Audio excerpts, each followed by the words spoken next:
Então, mesmo aqueles que atuaram a inviabilizar o funcionamento das instituições democráticas, à luz dos elementos disponíveis nos autos, não se tem característica a ponto de levar uma destituição de um poder e instituição de uma nova ordem.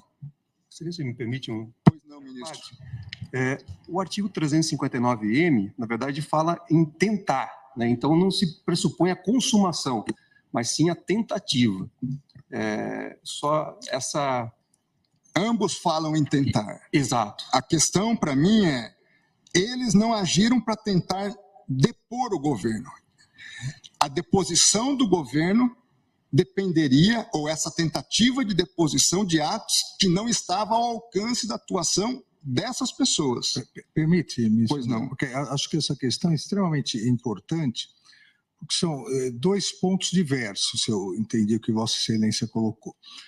Ao dizer que eles não, ao alcance deles, não estavam instrumentos possíveis para o golpe de Estado, então aí seria o caso de absolvição. Que eu também justifico como uma tentativa inidônea. Essas pessoas... Exato. Então, aí seria absolvição. Uma outra questão que eu acho que é mais importante do ponto de vista até para fixação de jurisprudência da Corte é a absorção ou não. O princípio da concussão. E por que isso? Me parece que são dois crimes, como disse, absolutamente autônomos. Até porque o ânimos é diverso. E eu dou dois exemplos, um histórico. O golpe de 64... O golpe de 64, vamos dizer que não tivesse dado certo. Mas qual foi o golpe militar de 64? Trocar o presidente da República, João Goulart. Não foi, em momento algum, tentar mexer com a estrutura dos outros poderes, até porque, lamentavelmente, os demais poderes aderiram. Então, você consegue vislumbrar uma tentativa de golpe na troca do poder, na troca daquele que foi legitimamente e democraticamente eleito como uma conduta autônoma.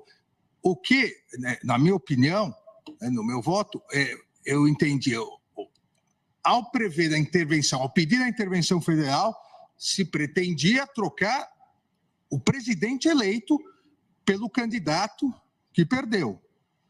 Esse é um crime. A outra coisa é atacar o funcionamento do Supremo Tribunal Federal ou do Congresso Nacional com a invasão, impedindo a atuação. Volto alguns meses. Vamos dizer que essa conduta do dia 8 de janeiro fosse antes do final do mandato do anterior presidente. A conduta idêntica.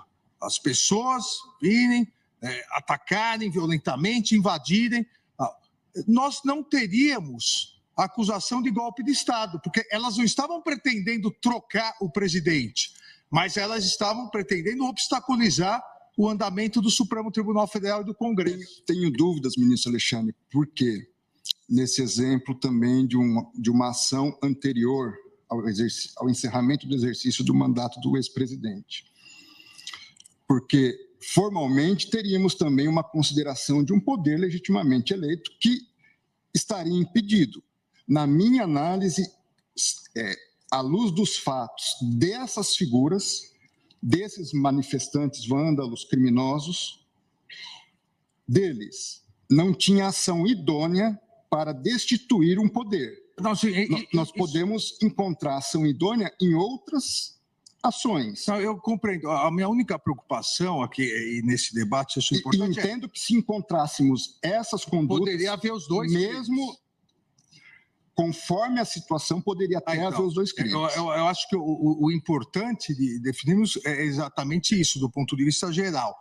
Os dois crimes podem coexistir em concurso material, dependendo da circunstância. Veja, nós estamos tratando pela primeira vez da aplicação de uma norma penal com conceitos bastante indeterminados. E uma lei extremamente nova.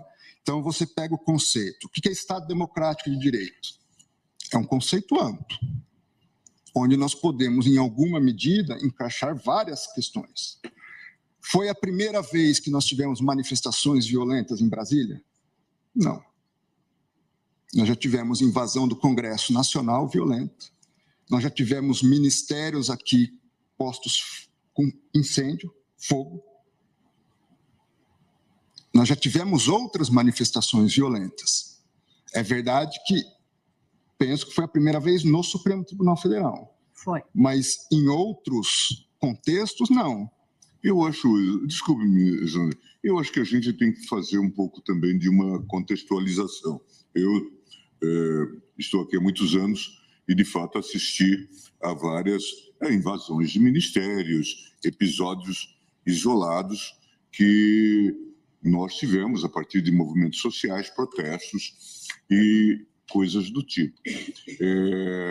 Nós jamais tivemos um grupo acumulado na frente de quartéis pedindo intervenção federal.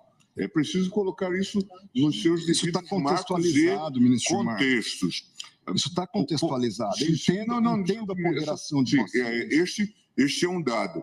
Nós tivemos, e a gente viveu isso na pele, 7 de setembro, em que imaginávamos que aquilo poderia descambar para a arruaça que se transformou o 8 de janeiro. Nós sabemos disso, o ministro Fux viveu essa realidade, a ministra Rosa. Em suma, então são questões que precisam ser olhadas nessa perspectiva.